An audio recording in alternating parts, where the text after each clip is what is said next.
The history of Bitcoin. Hey guys, we are going to be looking at how Bitcoin came to be. But before that, I would like to ask you how your experience with Bitcoin has been. Have you made money investing in the cryptocurrency market? Be sure to stick around to the end of this video as we look at how this cryptocurrency revolutionized the global markets.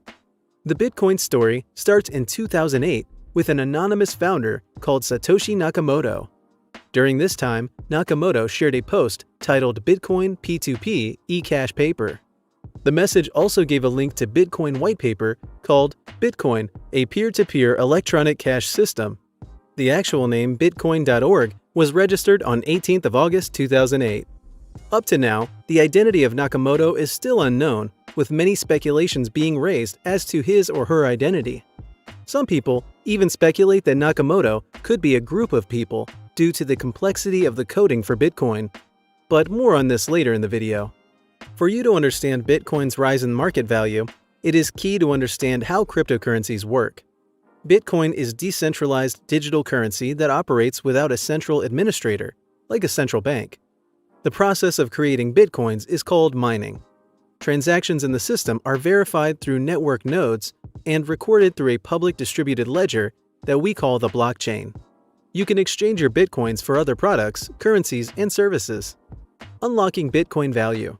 The first blockchain for Bitcoin was mined in January 2, 2009, and it was called the Genesis block. At this point, Bitcoins had very little monetary value, and the coins were mainly available to miners. History states that the first transaction with Bitcoins took place a year later, when a man in Florida negotiated to purchase 2 Papa John's pizzas valued at $25 in exchange for his 10,000 Bitcoins. This was in May 22, 2010. Doing your math, this sets the cost of a Bitcoin at the same time at around 4 Bitcoins for a penny. However, if you could translate the momentary worth of those Bitcoins in today's exchange, the transaction was probably worth more than $114 million. That even sounds bizarre. $114 million for pizza! But Bitcoin's value had yet to be uncovered at this time. Before Nakamoto handed over the network alert key to Gavin Anderson, it is estimated that he had mined about 1 million Bitcoins. From the table, you see that Bitcoin price was largely flat between 2013 to 2016, when it spiked to an unprecedented levels in 2017. From there, most of Bitcoin value has been unlocked on various forums online and in the black market. The price at this point was largely arbitrary. One such black market was called Silk Road, where a total of 9.9 million Bitcoins were transacted, with a total market value of $214 million. In February 2011, the price of Bitcoins reached $1, and by June of the same year, it had reached $31 before slipping back to single-digit numbers. By April 2013, the price of Bitcoin had reached $200, and by the end of the year, it was around $1,000. The price kept growing to reach a high of $10,000 in November of 2017. All of a sudden, interest in Bitcoins reached a peak, and hedge funds, to your next-door neighbor, were looking for a way to cash in. The prices took a downturn in 2018, only for it to rise again in subsequent years. One of the best years for Bitcoin was 2017, when the share price rose very high, only for it to drop again. This has created worries of price volatility. Bitcoin controversies. While Bitcoin has risen over the years in price, it has been plagued with a lot of controversies. When Bitcoin was launched, it caught the attention of the wrong kind of people: drug dealers and the black market. For them, the cryptocurrency was heaven sent, as they could bypass strict scrutiny from authorities as they traded. Dealing with drugs could be done anonymously online without attracting the attention of authorities. Up until 2013, the crypto was mainly used in the black market more than it was used for legitimate purposes. Things, however, took a turn when more people started embracing the coins as a medium of exchange.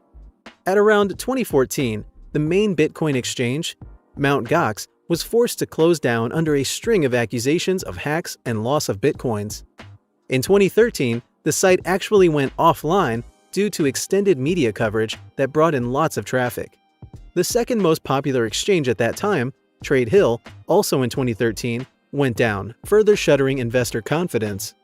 The final nail for Mt. Gox came in February 2014, when Mt. Gox was hacked into and 850 Bitcoins stolen. The company later filed for bankruptcy. The other opposition against Bitcoins comes from the government, who were used to exercising some form of control over the financial markets. How the money market works is that the governments print money depending on the size of their economies, and money's available for circulation. Bitcoin posed challenges because they are decentralized and takes power from centralized money institutions like central banks. Some countries have actually banned the use of Bitcoins in their economy as they consider it to be a threat, while some have embraced it.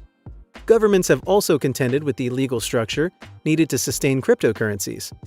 It is still hard to qualify Bitcoins as a digital collectible asset or virtual currency. This also poses questions on taxation. Can you tax it? For example, countries like Israel and the US classify Bitcoin as a commodity, and therefore tax it, while in European countries like UK, Russia, and the EU, they treat it as a virtual currency. What is the future of Bitcoins? Will it continue rising? This is the question at the heart of anyone who is thinking of investing in Bitcoins and other cryptocurrencies.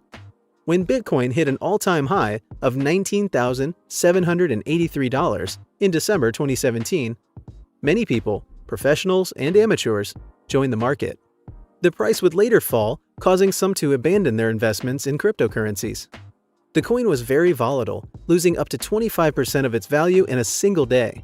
At some point in 2018, it was valued at $4,000. Today, the crypto has recovered most of its lost value.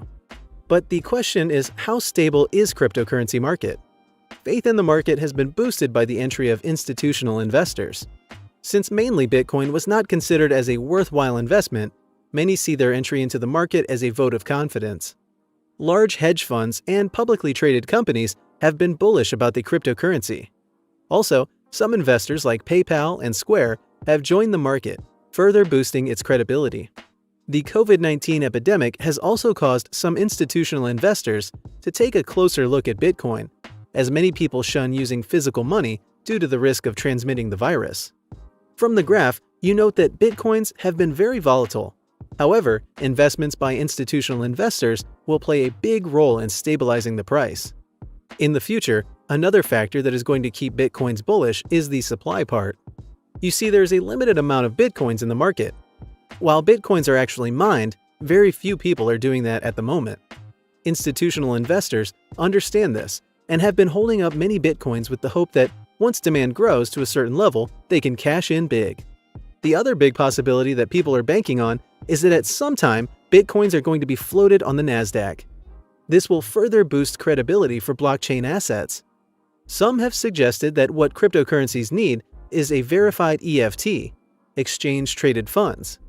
This will make it easier for people to invest in the market. But a lot of education is needed so that the general public understands how blockchain technology works. Many people are investing in the technology due to rumors of them making a killing.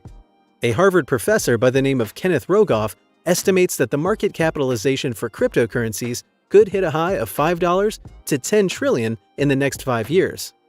With this in view, it is estimated that the long-term values for Bitcoins could be in the range of $100,000. However, this is speculative and a lot can change in between. Do you think a time will come when Bitcoins will be formally accepted globally as medium of exchange? Which do you think has more potential, Bitcoins or Ethereum? Also, if you enjoyed this video, give us a thumbs up and subscribe. See you in the next video.